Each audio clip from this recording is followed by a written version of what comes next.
Welcome back to RealVacantLand.com. This is Luke Smith. I've got another property for you.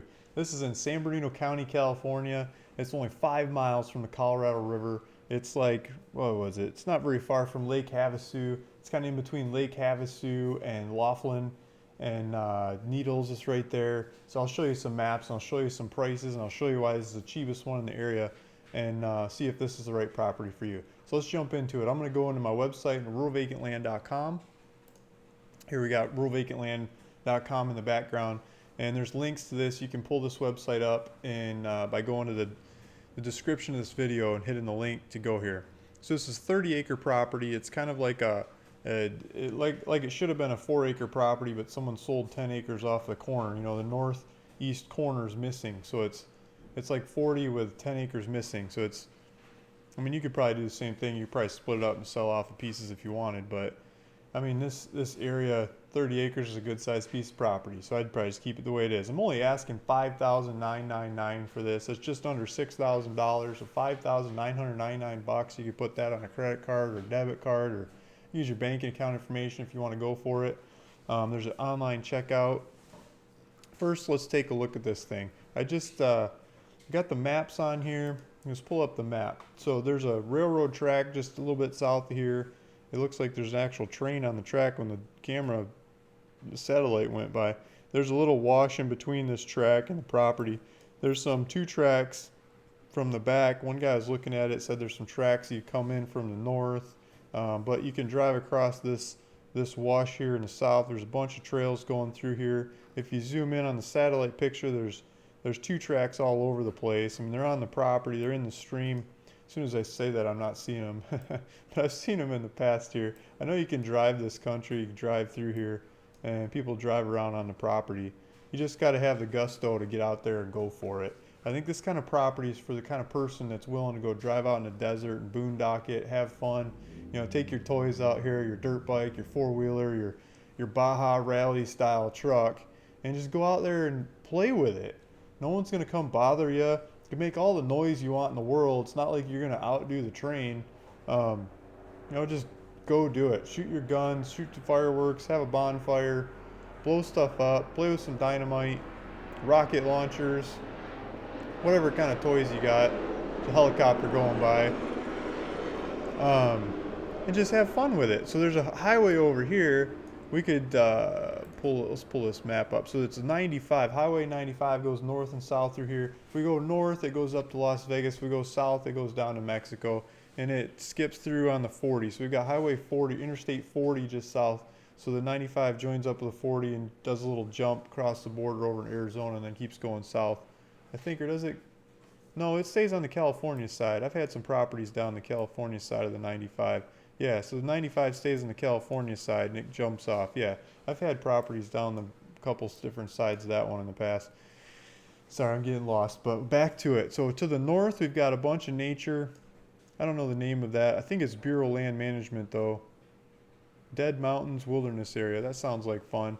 There's Bureau Land Management Office in Needles, which is just down the road. And they've got the best maps. They've got maps that show like where the deer trails are and the springs and where nature likes to use and where they don't, because they're the best at keeping the maps. If they're on paper, you got to go in there and ask them about it. And those guys have been hiking all over the place, and a lot of this BLM land, they know it better than anyone. They can describe and show you what kind of stuff to go do and see in the Dead Mountains to the north of there. But this property is just to the south of it. So I believe the government land is bordering the north of this property. I used to own the properties to the west of it. I sold those to some other people. Then it's there's some government land to the south and some railroad land, and then there's this road here that goes over and across and beyond. We'll pull it up on the satellite. So it comes off the 95. You can see it coming off the 95. We can put the little Google guy over there like we're pretend driving around, you know. Hey, look at that. There's there's some rebar on a truck. I could use that, do some cement jobs. Here's a guy. Looks like he's covering some ground. That looks like a nice bike. Wonder what kind of bike that is. But so here's the turnoff. So here's someone threw some junk on the side of the road, but this is the kind of place you get off the road.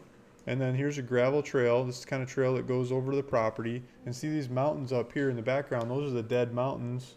So these are all government land, and this property is just down here at the base of these mountains. So you can go explore that land, have fun with that. Let's get out of this. How do I get out of here? So let's get out of this. There's some more turnoffs up here, I believe. Yeah, so there's another turnoff we could use up here. Let's see if the Google guys still following the biker. So here's a turnoff here too. So looks like there's even power lines over here. But this turnoff comes off the Highway 95 and heads back over towards the property. And it looks like there's a crossing across the railroad tracks and get on the other side of the tracks to get to the property over here too. I've never been to this one. I've driven by. I probably should have stopped, take a picture or something. But the times I've driven by, I don't think I actually owned it. So I wouldn't have known what to take a picture of. So here's the property, and 30 acres, cheapest one around. Let me show you the market. Let's jump into the, well, before I go to the market, I wanted to show you, well, a couple things. One, there's a buy it now button on the website. So you can click that, fill out your information, we'll pull it up. So there's a title, you put your name in there, whatever name you want to own the property in, tax address, wherever you want the future tax bills of the property to go to, your contact information so I can get in touch with you and say, hey, buddy, you can't own property in a DBA or whatever you're trying to do with title. I'm not going to give you legal advice, but I might guide you a little bit. And yeah, so fill out that and we'll make it happen. We'll get it to work. There's a button down below. Click a couple options there, hit next, and it'll start asking for credit card, debit card, or bank account information to pay for it. $5,999. Now, I pulled up Lake Havasu, from this property to Lake Havasu City, because Lake Havasu is like the party spot to be, right? Especially for spring break. The place just goes off. But even not spring, rest of the year, it's good fishing, boating, and it's cheap. You don't have the California taxes and fees and rules and regulations and stuff. So you go across the border to buy stuff, and then you live on the California side or enjoy the California side for the social benefits of being in California. And I've had multiple people buy properties from me for that. So you can get better disability, better unemployment, better all kinds of things, health services and stuff on the California side than the Arizona side. But prices are cheaper to buy gas, to get stuff fixed, and like if the smog on your car is getting screwy, go fix that on the Arizona side. California will run you over for that. So you get the border hop. You get the best of both worlds. You can go back and forth. And so Lake Havasu is just across the state lines into Arizona. And then they've got boat launches there, and you get into the river and take off. There's boat launches closer, but that's the proper lake. And then north of there, let's go a little bit north of there is Laughlin. So Laughlin, it's just north of there. And Laughlin, you can go gambling. They've got casinos, and they've got the smaller version of Las Vegas, a lot smaller version, but on the river. So you can go there and you can have fun too. And that's just not very far away. How far away was that? That's 35 miles. Google says 48 minutes. Something about a private road. So whatever, they're routing you over there. And then Las Vegas, you want to go proper gambling and entertainment and stuff. You just go up to 95. So that goes up to 95, and it's 102 miles to Las Vegas. Downtown Las Vegas is hour and a half, hour 40. Probably depends on what traffic's like. Speed limit's almost non-existent out there. And you just zing right on up. Okay, so let's go to the market. This is my favorite part of this because this is a sales pitch for pretty much all the properties, ruralvacantland.com. They're the cheapest in the market, or the cheapest in the area. What the heck happened? Okay, so I got the properties right in here, and I got this Zillow set up for 20 acres and plus. This is 30 acres. I'm talking about a 30-acre property. Should probably open it up for more because there's not much on the screen. So the cheapest one here is $23,500. You guys remember what my price was? $5,999. So that's like 1/4 the price of the cheapest one on the market. So I'm offering land at 25% of the competition. Let's take a look at the competition. Competition's got this washed out ridiculous map on here. I got interactive map. You can see the lot lines of my property. No wonder they don't want to put pictures. Okay, so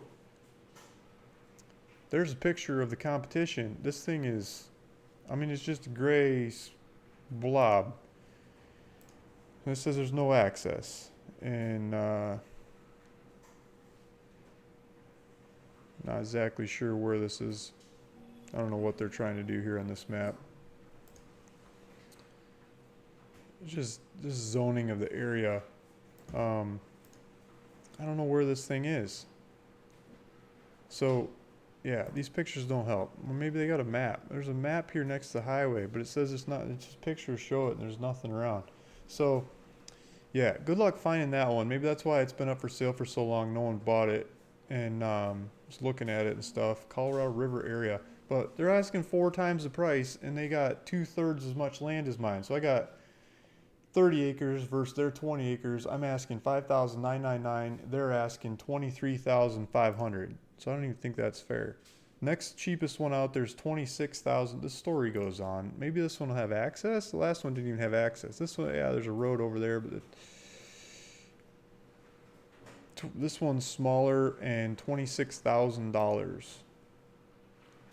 Here's $29,000 for 38 acres. So this one's bigger than mine, and it's 5 times the price.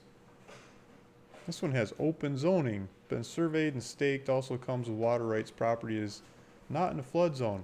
Okay, so mine has RC zoning. This one says open zoning. I don't know what open zoning means, but I don't think they have that in San Bernardino County. I mean, they got some kind of zoning. It's probably RC like mine is. You can go change it to something else if you want. But RC is a part of the agricultural zoning. So it allows you to put a house on the property, it allows you to grow animals, it allows you to do all kinds of stuff.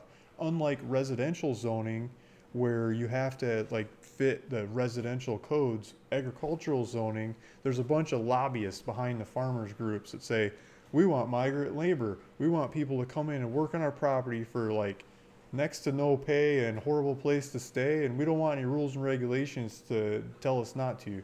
And so there's a big lobbyist group for that in the US. And so when you're talking about farming agricultural kinds of lands, the zoning is usually the easiest stuff to use. And so if you're trying to live in a mobile home or a fifth wheel or a camper or a bluebird bus, school bus special or whatever you're trying to do, agricultural zoning is usually the easiest to pull that off on. I'm not 100% sure you can do that on this property, but for one guy, I was talking to the zoning people about it, and they said you could park unlimited amounts of trucks on the property. He was trying to figure out how many like semi trucks you could park on the property, and yeah, so zoning is like totally open to that. So if you can do that, I'm pretty sure you could park camper there. So we'll call zoning and ask. Next competition just gets ridiculous. $100,000. Maybe we got to zoom out and find some more competition. I shouldn't be having to look for competition, but ooh, here you go. $8,000 for 20 acres. Why is that one so cheap? Mine's still cheaper. Mine's bigger, but I usually beat them by more than that. So wilderness getaway for 20 acres and Cadiz. Okay, I've had properties over here. I don't have any more properties over here, but this is a pretty bleak area. There's not much of anything around this area. That price is probably about right. They'll probably get that price, but they've been on the market for 3 years. Huh. I don't know. Might be bad data. So there you have it. Cheapest in the area by a long shot, by a country mile, and then some. Go take a look at it. Let me know if this is the right property for you. Thanks for listening. Thanks for watching. This is Luke Smith, ruralvacantland.com. Hit subscribe and I'll keep showing you more properties spread across the U.S., cheapest in the area. Thanks. Talk to you in the next one. Bye.